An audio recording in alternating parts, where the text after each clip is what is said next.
adalah khutbatul hajah yang diajarkan oleh Nabi SAW kepada para sahabatnya, yang beliau sering menggunakan khutbah ini untuk memulai dars kajian beliau. Sebagian para ulama bahkan menjadikan khutbah ini untuk membuka tulisan-tulisan mereka,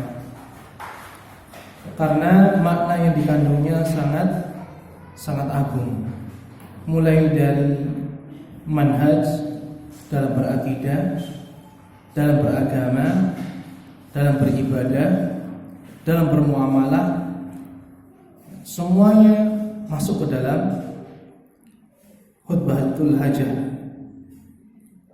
Kemudian beliau sallallahu alaihi wasallam menyebutkan 3 ayat dalam surat Ali Imran, ya ayyuhalladzina amanu taqullaha haqqa tuqatih wa la tamutunna illa wa antum muslimun. Kaitannya dengan agar kita bertakwa kepada Allah Azza wa Jalla dengan sebenar-benarnya takwa, dan janganlah kita sampai meninggalkan dunia ini kecuali dalam keadaan muslim.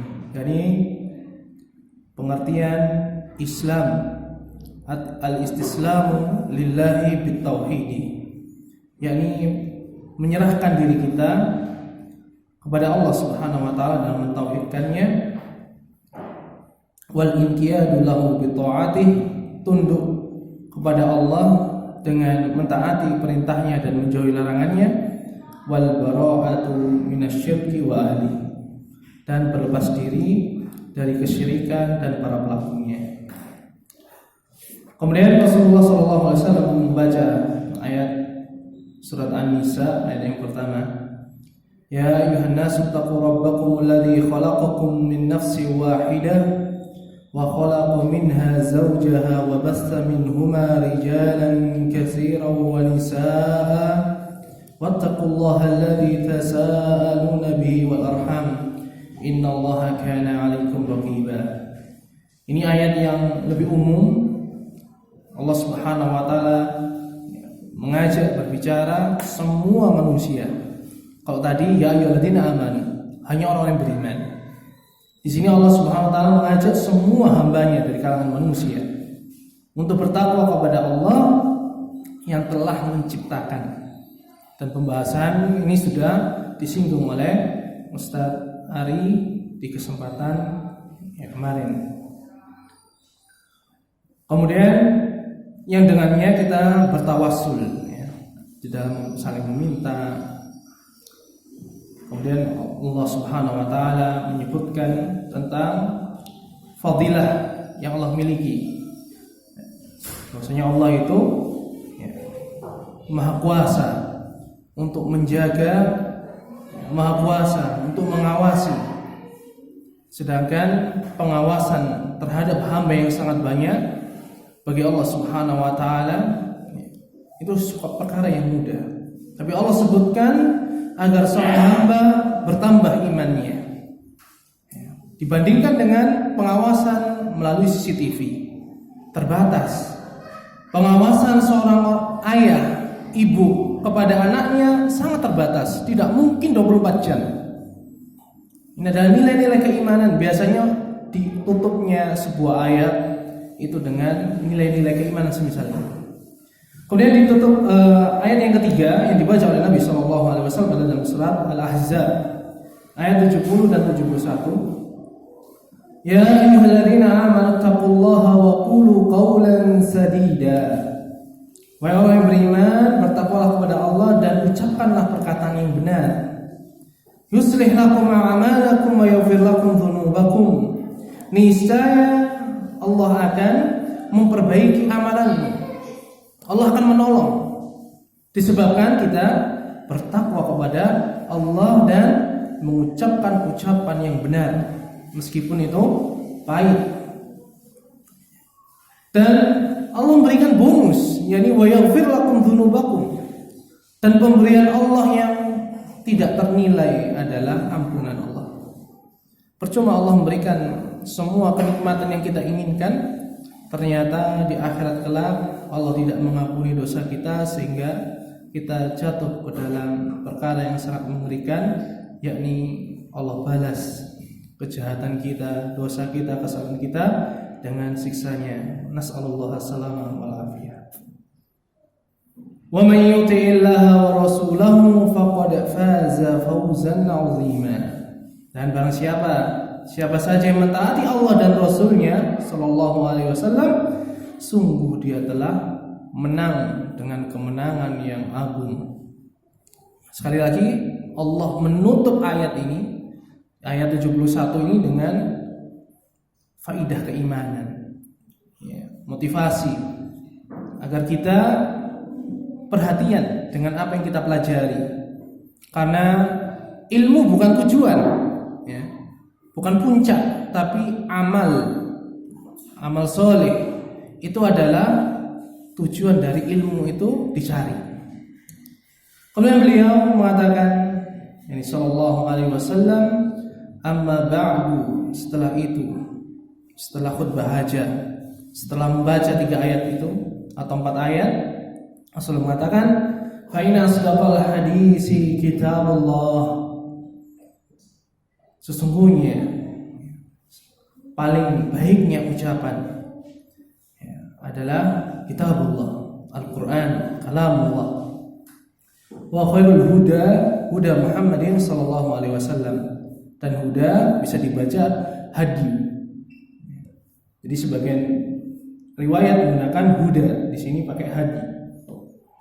Sebaik-baik petunjuk ada petunjuknya Nabi Muhammad sallallahu alaihi wasallam. Rasulullah mengucapkan ini untuk menguatkan manhaj para sahabat, menguatkan manhaj kita, bahwasanya tidak ada petunjuk, tidak ada hidayah, irsyad yang paling menyelamatkan kita di dunia dan di akhirat, yang paling membuat kita bahagia nantinya, yang paling membantu kita untuk istiqomah di dalam beribadah kepada Allah, karena itu tujuan kita di dunia. Tidak ada yang melebihi kebaikan sempurna, melainkan itu adalah manhajnya Nabi sallallahu alaihi wasallam, petunjuknya beliau sallallahu alaihi wasallam. Wa syarrul umuri muhdatsatuha. Kemudian Rasulullah memperingatkan akan bahayanya perkara yang dibuat-buat. Dan seburuk-buruk perkara di dalam urusan agama adalah muhdasnya, yang dibuat-buat, yang itu tidak disyariatkan oleh Allah Subhanahu wa taala. Nanti sampai di kitab ini ada penjelasan tentang bid'ah. Fa inna kulla muhdatsatin bid'ah, karena setiap yang dibuat-buat di dalam urusan agama ini, setelah Allah menyempurnakannya, setelah Rasulullah SAW menyampaikannya semuanya kepada para sahabat, itu dinamakan bid'ah. Jadi yang pertama kali membahas bid'ah adalah Rasulullah SAW, bukan salafi wahabi. Wa kullu bid'atin dhalalah, dan setiap kebid'ahan adalah kesesatan. Wa kullu dhalalatin finnar, dan setiap kesesatan itu ada di neraka. Ini rentetan khutbatul hajah. Sebelum Rasulullah menyampaikan perkara yang penting, selalu Rasulullah SAW menggunakan khutbah hajah. Dan di beberapa riwayat Rasulullah tidak menggunakan khutbatul hajah, hanya pujian kepada Allah Subhanahu wa taala. Kecuali di sana memang ada hajah, untuk beliau tidak menggunakan khutbatul hajah. Asatidzah rahimani wa rahimakumullah. Kemudian Ustadzuna Yazid hafizallahu taala wa rahimah menyampaikan muqaddimah dari kitab Limadza Tartul Manhaj Salafi. Kitab kenapa saya memilih manhaj salafi, ditulis oleh Syekh Salim Ibnu Id Al-Hilali hafizallahu taala. Beliau menukil sebuah hadis yang sangat agung, yakni dari Abu Dawud, Ahmad, Tabarani, dan hadis ini insyaallah sahih. Bahwasanya Nabi sallallahu alaihi wasallam bersabda, yushiku an tada'a 'alaikumul umam. Hampir saatnya kalian dikeroyok, diserbu oleh umat-umat selain daripada kalian. Kama tada'al akalatu ila qas'atiha, sebagaimana orang-orang yang merebutkan makanan dalam sebuah nampan makan bersama itu yang penuh dengan makanan. Ketika mendengar itu, seorang sahabat bertanya, "Aw min qillatin nahnu yauma idzin?" Apakah saat tiba waktu semisal itu karena sedikitnya jumlah kami? Maka beliau sallallahu alaihi wasallam mendapatkan wahyu bimbingan mengatakan, "Bal antum yauma idzin katsir." Bahkan justru saat itu kalian itu banyak. Walakinnakum husa'un ka husa'is sail. Tapi kalian kondisinya itu ibaratnya buih, kotoran yang ada di lautan, yang ada di air, ya, banjir, banyak tapi tidak bermanfaat, banyak tapi tidak direbut, ya, tidak direbut. Siapa mau ngambil buih di dalam lautan? Wala yanzi'anallahu min suduri aduwikum. Dan benar-benar saat itu keadaan yang kalian dikepung, dikeroyok oleh orang-orang atau umat-umat selain kalian itu, dari kalangan kafir, munafikin, musyrikin, zindik, Allah mencabut rasa takut dari dada-dada musuh-musuh kalian itu. Al-mahabata minkum, cabut dari dada-dada musuh itu. Wala yadribanallahu fi qulubikumul wahn. Tidak sampai situ saja, tapi keadaannya justru Allah mencampakkan al-wahn ke dalam hati-hati para sahabat, hati-hati umat Islam. Maka pertanyaannya sangat bagus. Ya Rasulullah, wa mal wahn? Wahai Rasulullah, apa itu wahn? Maka beliau mengatakan, hubbud dunya wa karahiyatul maut. Cinta dunia dan takut mati. Ini penyakit yang siapa yang nggak pernah atau di kita nggak takut mati? Dicabut nyawa itu sakit, ya. Tubuh kita aja kalau dicopot ya, misalnya jari kita dicopot, itu sakit ya. Ini roh. Ya. Makanya keadaan orang yang dicabut sakaratul maut itu keadaannya berat. Kita harus tenang tatkala melihat orang yang sedang sakaratul maut. Dan yang mentalkin cukup satu orang, dan itu dengan lembut, dengan perlahan-lahan. Bukan berjamaah, apalagi dibacakan surat Yasin. Karena itu semua justru akan memperberat, apalagi gaduh, ya, ramai, menangis teriak-teriak seperti orang jahiliyah. Ini sangat memberatkan, semakin memberatkan. Faidah sangat banyak dari hadis ini. Yang pertama, tentang musuh umat Islam itu senantiasa memperhatikan kita. Musuh kita itu dari kalangan munafikin, ya, orang-orang kafir, zindik itu mengintai kita, mengintai negeri-negeri Islam. Karena negeri Islam itu negeri yang barokah. Ya. Penduduknya saja ketemu saudaranya saling mendoakan berkah. Assalamualaikum warahmatullahi wabarakatuh. Kan begitu. Kemudian Allah sudah menjanjikan negeri yang di dalamnya orang-orang yang beriman itu negeri yang berkah. Meskipun awalnya tandus, semisal kota Mekah. Kalau kita ke Mekah, semua buah ada di sana. Nggak bisa bayangkan negeri tandus, panas. Ya. Kalau hujan banjir, Kalau panas sampai 50 derajat lebih.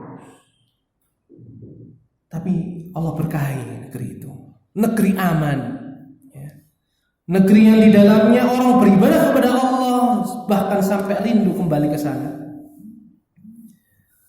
Kemudian kondisi umat Islam itu kalau imannya, akidahnya jelek, imannya surut, yang dibaca oleh musuh-musuh Islam siap untuk menghabisi, untuk merebut kekuasaan, merebut wilayah kaum muslimin. Ya. Dan itu sudah dibuktikan oleh orang-orang kufar. Ya. Datang ke Indonesia, awalnya pedagang.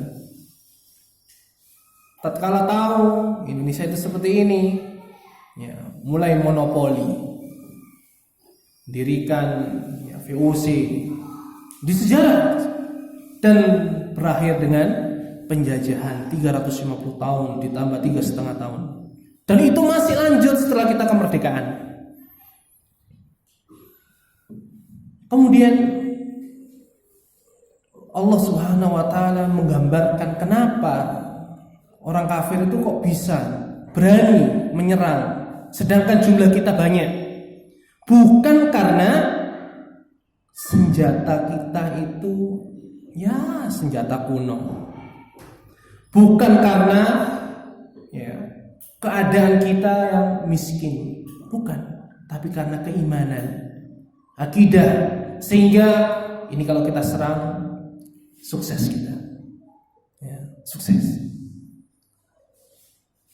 Maka ayol asatidzah rahimani wa rahimakumullah, disinilah pentingnya kita memperhatikan agama kita, supaya kita itu hidup di sebuah daerah, negeri yang aman sentosa, gemah ripa loh jinawi. Ya, dengan apa? Dengan akidah yang benar, yang dengan tauhid yang lurus, yang tidak tercampur dengannya kesyirikan, sunnah tegak, ya, bid'ah menyingkir, kemaksiatan sangat sedikit, bahkan kalau bisa jangan terang-terangan. Ya. Inilah yang digambarkan Rasulullah SAW dalam hadis ini. Kemudian Islam yang kita ketahui bersama, Allah Subhanahu wa Ta'ala mengatakan inna dina indallahil Islam. Sesungguhnya agama yang diridhai oleh Allah Subhanahu wa Ta'ala adalah Islam. Kenapa Allah membiarkan umat Islam diserang oleh orang-orang kufar? Pelajaran yang berharga. Dan kita sudah tahu juga Islam, kata Nabi SAW, ya'la wa la yu'la alaihi, akan senantiasa tinggi dan tidak ada yang dapat menandinginya. Tapi kenapa Allah melalui lisan Rasulullah SAW dibuat negeri itu lemah, diserang, dicabutnya ketakutan musuh-musuh Islam, justru ditimpakan ya, penyakit wahana itu kepada kita? Itu karena kesalahan kita. Padahal Allah Subhanahu wa Ta'ala berjanji akan menangkan, tapi sebab lain menghalangi janji Allah Subhanahu wa Ta'ala, Allah tahan dulu. Ya. Kemudian pentingnya Islam, Allah Subhanahu wa Ta'ala mengatakan, wa may yabtaghi ghairal islami dinan falan yuqbala minhu wa huwa fil akhirati minal khasirin. Barang siapa yang mencari agama selain daripada Islam, maka sekali-kali Allah tidak akan menerima amal ibadahnya, dan di akhirat dia termasuk orang-orang yang merugi. Di sini Allah Subhanahu wa Ta'ala ya, bisa kita ambil dua faedah. Allah Subhanahu wa Ta'ala yang pertama mengabarkan wajibnya kita bersyukur, karena tidak mungkin ibadah, amal kebaikan kita itu diterima oleh Allah Subhanahu wa taala, Allah akan membalasnya dengan kebaikan yang serupa atau yang bahkan berlipat-lipat dengan surganya Allah Subhanahu wa taala, itu bisa terwujud kecuali dia harus membawa kunci surga. Dan miftahul jannah adalah la ilaha illallah. Yang kedua, Allah mengabarkan setelah memotivasi bahwasanya orang yang beribadah, orang yang beramal soleh, namun dengan cara beragama bukan daripada Islam, maka sekali-kali Allah tidak akan menerimanya. Ya. Ikut ujian di sebuah universitas tapi tidak terdaftar, ibaratnya seperti itu. Terus dia mau lulus, mau dapat ijazah, ya nggak mungkin. Ini gambaran di dunia, sedangkan akhirat hari ini masih sebuah khayalan. Tapi ketika sudah masuk dunia akhirat, ya kisah kita di dunia jadilah sejarah. Dan Rasulullah SAW menyatakan, "Walladzi nafsu Muhammadin biyadihi." Demi zat yang jiwanya Muhammad berada di tangannya, la yasma'u bi ahadun min hadhil ummah yahudiyyun wala nasraniyyun. Tidaklah mendengar tentang diutusnya aku seorang pun dari umat ini, entah dia Yahudi atau Nasrani. Faedah yang dapat kita ambil dari hadis ini adalah setiap orang yang mendengar diutusnya Nabi Muhammad SAW atau peninggalan beliau wafat, itu dinamakan umat Muhammad SAW. Hanya saja umat itu ada dua, ummatul ijabah dan ummatud dakwah. Umat ijabah berarti umat yang telah menerima dakwahnya Nabi SAW dari kalangan muslimin. Dan umat dakwah, ini umat yang diajak untuk masuk Islam. Dan kita telah bahas ketika daurah al-hasu ala tibai sunnah Syekh Abdul Muhsin Al-Abbad hafizahullah ta'ala. Jadi orang-orang Yahudi, Nasrani yang hidup di zaman ini, itu umatnya Nabi Muhammad. Dan kata Nabi, tidaklah mendengar tentangku diutus, entah itu Yahudi atau Nasrani, summa yamutu wa lam yu'min billadzi ursiltu bih, kemudian dia mati dalam keadaan tidak beriman dengan apa yang dengannya aku diutus, yakni syariat Islam, illa kana min ashabin nar, maka pasti dia termasuk penghuni neraka.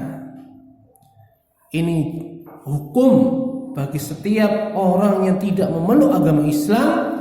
Kita pastikan pasti dia masuk ke dalam neraka. Dan kita nggak boleh ragu-ragu ya. Orang kafir masuk Islam, masuk surga apa enggak? Ini ada orang kafir yang suka sedekah, membantu Islam, maka akidah kita serahkan. Apakah dia matinya itu bertobat, masuk Islam atau tidak? Tapi secara umum kita katakan setiap orang kafir pasti masuk neraka selama-lamanya. Ini akidah kita. Tidak boleh kita ragu. Ya. Kemudian Nabi SAW memberikan petunjuk tentang Islam yang Rasulullah SAW bawa, Islam yang Allah turunkan. Inni qad taraktukum ala mislil bayda. Sungguh aku tinggalkan kalian di atas Islam yang putih bersih. Lailuha kana hariha, malamnya terang sebagaimana siangnya. La yazigu anha ba'di illa halik. Ini catatan yang sangat penting sekali. Kalau boleh kita tulis itu di HP kita, di tempat yang sering kita lihat, bahwasanya tidaklah seorang pun menyimpang dari Islam yang putih bersih itu, pasti dia binasa. Pasti binasa. Ini ancaman Nabi SAW. Maka kita sebagai seorang muslim yang Islam wajib memperhatikan keislaman kita. Apakah keislaman kita itu Islam yang putih bersih itu, atau jangan-jangan Islam versi sinkretisme? Sinkretisme Islam dengan Yahudi, sinkretisme Islam dengan sekuler, sinkretisme Islam dengan komunis, Islam dengan kejawen, Islam dengan Hindu, bahkan Islam dengan agama apapun. Yang kita sering kenal dengan Islam KTP. Ya namanya aja Islam, tapi amalannya, akidahnya bukan mencerminkan Islam. Kita wajib mencurigai itu. Wajib kita perhatikan, karena hadis ini tidaklah menyimpang seorang pun dari Islam yang putih bersih itu, melainkan dia akan binasa. Binasa di dunia, dan dipastikan dia akan binasa di akhirat. Asatidz rahimani wa rahimakumullah. Kemudian hadis Abu Waqid Al-Laysi radhiyallahu anhu. Rasulullah sallallahu alaihi wasallam pernah duduk-duduk bersama para sahabatnya, ya. Kemudian beliau mengatakan, satakunu fitanun, akan muncul fitnah-fitnah. Lafaz fitnah ada beberapa makna dan panjang. Kalau saya jelaskan bisa dicek di kutitip bingkisan hati ini untuk promosi, #promosi. Maka para sahabat ketika mendengar akan muncul fitnah-fitnah, maka inilah bersihnya hatinya para sahabat, semangatnya mereka untuk mencari kebaikan, mengalahkan umat-umat yang lain. Apa yang harus kami lakukan? Wahai Rasulullah, tatkala muncul fitnah-fitnah itu, maka Rasulullah SAW yang tadi itu duduk di atas tikar, tiba-tiba memegang erat tikar itu. Kemudian beliau mengatakan, lakukan seperti ini. Maksudnya apa? Ya, kita harus memegang agama kita itu, yang ada di diri kita itu. Kemudian suatu saat lagi Rasulullah duduk-duduk lagi. Ya memang kerjaannya Rasulullah itu berdakwah, memberikan pencerahan, bimbingan, konseling, ya, memberikan putusan sebagai hakim dan sebagainya. Rasulullah mengulangi hadis ini menunjukkan apa? Pentingnya, karena diulang. Rasulullah mengatakan satakunu fitanun, akan muncul, terjadi fitnah-fitnah. Maka para sahabat itu ada yang ngobrol, ada yang sibuk ini, ada yang tidak memperhatikan, mungkin ada yang ngelamun. Maka Mu'adz bin Jabal radhiyallahu anhu tatkala melihat kondisi semisal itu, maka dia pun bertanya kepada mereka, kalian itu enggak mendengar apa sabda Nabi sallallahu alaihi wasallam? Apa kalian enggak mendengar Rasulullah sallallahu alaihi wasallam bersabda? Maka mereka bertanya, apa yang diucapkan oleh Rasulullah sallallahu alaihi wasallam? Maka beliau pun dengan legowo, ya. Bisa saja Rasulullah marah, tapi Rasulullah memilih untuk tidak marah. Itu fikih beliau. Rasulullah mengatakan satakunu fitanun, akan terjadi fitnah-fitnah, akan muncul. Maka para sahabat bertanya, bagaimana dengan kami ya Rasulullah saat fitnah itu menerpa umat ini? Maka Rasulullah SAW di kesempatan yang pertama megang tikar, karena lihat kondisi para sahabat tadi tidak memperhatikan. Rasulullah menggunakan pemahaman yang lain untuk menguatkan bahwasanya hal ini penting. Beliau mengatakan, tarji'u ila amrikumul awal, kembalilah kalian ke urusan yang pertama, yakni urusan agama Islam. Itulah pentingnya kita mempelajari agama Islam. Kita ngaji tauhid, ngaji fikih, ngaji akhlak, ngaji sirah nabawiyah, untuk kita tahu Islam yang diinginkan oleh Allah Subhanahu wa taala itu seperti apa, sehingga kita bisa beribadah sesuai dengan apa yang Allah inginkan. Lihatlah sikapnya Imam Asy-Syafi'i rahimahullah. Beliau mengatakan, amantu billahi wa bima jaa anillahi ala muradillah. Saya beriman kepada Allah dan apa saja yang datang dari Allah sesuai dengan apa yang diinginkan oleh Allah. Wa amantu bir Rasul sallallahu alaihi wasallam ala muradir Rasul sallallahu alaihi wasallam. Amantu bir Rasul sallallahu alaihi wasallam wa bima jaa anir Rasul ala muradi. Dan saya pun beriman kepada Rasulullah dan apa saja yang datang dari beliau sesuai dengan apa yang Rasulullah inginkan, maksudkan. Maka Islam kita itu harus ke situ. Ya. Jangan kita tidak peduli, yang penting alhamdulillah Islam, orang tua kami Islam, sehingga kita kemudian kufur, tidak mensyukuri Islam itu sendiri. Kita mencampakkan agama kita. Ya.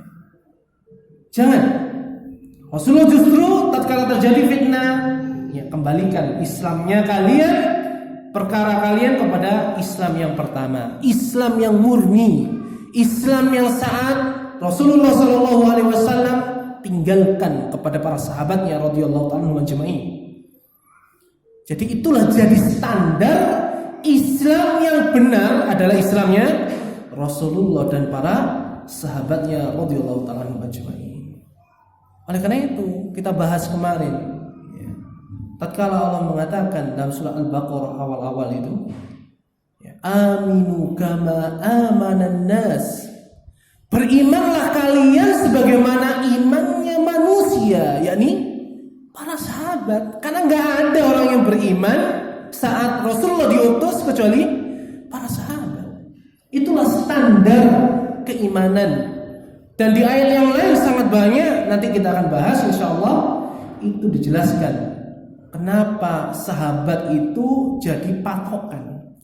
Bukan menurut imam ini, menurut kiai ini, menurut torikoh ini, torikoh itu. Tidak. Dan kita tutup ya kajian kita pertemuan ini dengan hadis untuk menguatkan yang kita baca tadi, bahwasanya Nabi SAW pernah bersabda dari hadis Abdullah bin Umar radhiyallahu anhuma, "Idza tabaya'tum bil ina." Apabila kalian sudah berjual beli, bermuamalah dengan cara ainah. Ya, bukan ina. Nanti ustazah ina. Ainah. Ya, itu ada lafadznya. Ain ya nun ta marbutah. Apa ainah itu? Sistem jual beli yang di situ mengandung riba yang sangat-sangat samar. Samar itu ya setengah nggak terlihat, setengah nggak sadar. Ya. Ini keadaannya yang disebut oleh Nabi SAW. Apabila kalian wahai sahabat berjual beli dengan cara riba yang paling samar, wa akhadtum adnabal baqar, kalian sudah mulai pegang ekor-ekor sapi. Sapi itu nggak ada di negeri Jaziratul Arab kecuali daerah yang benar-benar mumpuni untuk hidup. Harus dingin, sejuk, rumputnya segar, tidak boleh panas. Ya. Dan itu nggak mungkin, setengah nggak mungkin. Tapi Rasulullah menggunakan perumpamaan semisal itu, keadaannya yang setengah nggak masuk akal di kalangan para sahabat, terutama sahabat muhajirin, sahabat ansor, yang mereka ini ya, mata pencariannya dagang, kalau gitu mengembala kambing atau onta, nggak ada pengembala sapi di sana. Waraditum bizar, dan kalian sudah ridho dengan cocok tanam itu, bertani, berkebun, dan itulah pekerjaan rata-rata mata pencarian sahabat ansor. Wa taraktumul jihad, ya sehingga menyebabkan kalian meninggalkan jihad. Dan kaidah jihad bil muqaddam al jihad bil silah. Jihad dengan ilmu, dengan pena, dengan dakwah itu dikedepankan sebelum jihad dengan senjata. Bisa dicek di ucapannya Ibnu Qayyim rahimahullah. Apa yang terjadi apabila sahabat itu sudah jual beli dengan inai yang sama-sama, kemudian sudah mulai sibuk pegang ekor-ekor sapi, kemudian sibuk dengan pertanian, lebih cinta pertanian sehingga meninggalkan jihad? Sallallahu alaikum dhulla. Allah akan campakkan kehinaan pada kalian. Kehinaan itu seperti apa? Salah satunya adalah sebagaimana hadis yang pertama kita baca. Dicaploknya negeri kita, diserangnya intimidasi, Islam disudutkan padahal mereka mayoritas. Dan negeri kita rasakan 80% lebih muslim. Tapi setiap ada kasus yang kaitannya dengan Islam, itu dikaitkan dengan radikalisme, dikaitkan dengan terorisme, ekstremisme. Ini bukti benarnya sabda Nabi SAW, la yanzi'uhu hatta tarji'u ila dinikum, dan tidak akan